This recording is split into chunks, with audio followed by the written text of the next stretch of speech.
1, and a 1, 2, 3. 1, 2, 3. 1, 2, 3. 1, 2, 3. 1, 2, 3. 1, 2, 3. 1, 2, 3. 1, 2, 3.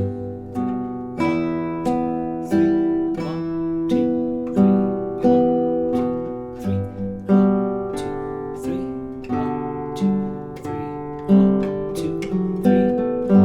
2, 3. 1, 2, 3. Welcome back, everybody. In this video, our focus is going to be exercise number 10. And in exercise number 10, it's just a continuation of the things we've learned in exercise 8 and 9. Luckily for us, we are only going to be playing the 4th string, which is D. That is the only string we're going to be using our thumb for. But it makes sense because there's more variety in the note values, and the notes you're playing kind of jump around, so that can be some cause for confusion. So it's great that he's only having us deal with the 4th string with our thumb. It makes things a little bit easier, but still complicating it just enough so that we still feel like we're improving. This is definitely harder than exercises 8 and 9, so I'll just leave it at that. Let's go over the time signature. I think I've skipped on that the last 2 exercises. So we are in a time signature of 3/4, and if you remember, just making sure I'm still recording. A couple of times I went through an entire video and I didn't record. So anyways, if you remember, the time signature can be read as 3 quarter notes. So in other words, each measure is going to receive 3 counts, and the count is going to be, or the chord note is going to be the note value that receives each of those counts. So just count to 3. It's what it's trying to tell you. All right. Start with your middle finger instead of your index finger, and the reason I want you to start with your middle finger is because at the end of measure 1 we have a G into a B. If we start with our middle finger, then we could go M for the first G, I for the second G, and then M for the B, and you see it lines up nice and neat. If you start with your index finger, you have immediately a string crossing going into measure 2. You would have an I for the first G, an M for the second G, and then an I for the B, and that right there is your awkward string crossing. So start with your middle finger. So you have M, 2, I, M, okay? And then we return to G with our index finger at the end of the second measure into D on the 4th string in measure 3. 1, 2, 3, 1, 2, 3. Okay, so just by starting with a specific finger completely negated any chance of string crossings, making it easier. Okay, so that's why it's important that you play these exercises both with middle finger first and index finger first. Okay.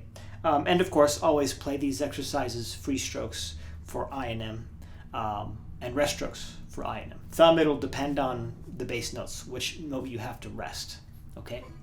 Or which open string you have to stop, okay? Measure 5, we are, again, start with your middle finger. So you have G, M, 2, I, M, 2, okay? And then at the end of this measure, let's see. 2, 3, 1, 2. I want you to avoid your ring finger.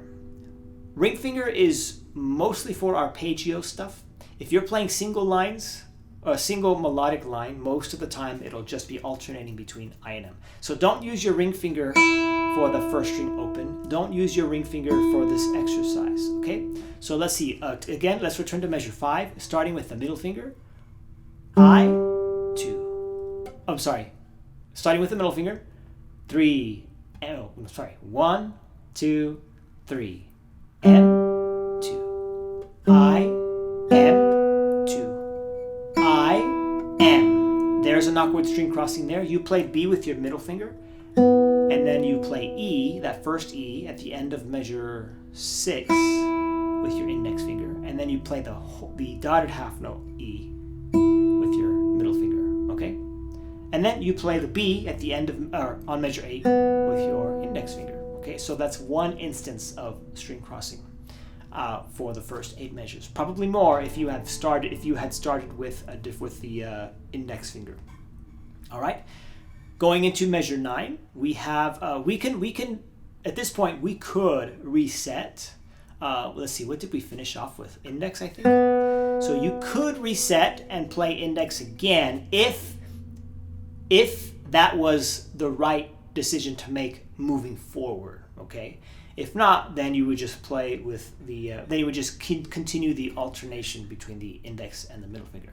It all depends on what you're coming across next, because if you're going to be coming across some string crossings because you started with this finger, then switch fingers and do it the other way. And it's a bit of a reset because you have in measure 8, you have a dotted half note, which is 3 counts, so you have quite a bit of length of time to just start from fresh. Just a reset is what I'm trying to say, okay? So here we go in measure 9. I would start with the middle finger, okay? Here we go. 1, 2, 3, and M, 2, I, M, I, M. I'm gonna stop there at the end of measure 10. You have one instance of string crossing. B, a C. The B in measure 10, yeah, the B in measure 10, you used your index finger, and then you have to use your middle finger to play G. And then, into measure 11, you have to use your index finger to play B. So that's back-to-back string crossings. Let's see what happens if we start with our index finger. Let's see. 1, 2, 3. I, 2, M, I, M, I, M. That is much better. That is much better. So we're going to change that. I want you to start measure 9 with your index finger, okay? You avoid all of the string crossings, just immediately just disappear, okay? So we're going to start with our index finger on measure 9. When you practice this again, make sure you write it down so that you remember, okay? 2, 3, 1, 2, 3. And then into measure 9, 10, 11, 12, you just have a G played with your index finger. 2, 3. Measure 13, you have D with your thumb. 1, 2, 3. G with your index finger.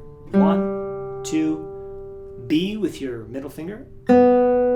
G with your index finger. 1, 2, 3. And finish off with your middle finger for the final G. 2, 3. I felt like I was a bit scatterbrained with this exercise, but hopefully you were able to follow along. Just really important that you understand how important it is when you're making that decision to start with either your index finger or your middle finger. Okay, that should be the takeaway. No ring finger for this exercise, and that'll do it, okay? Practice it, and when you're ready, I will see you in exercise number 11. 1, and 1, 2, 3.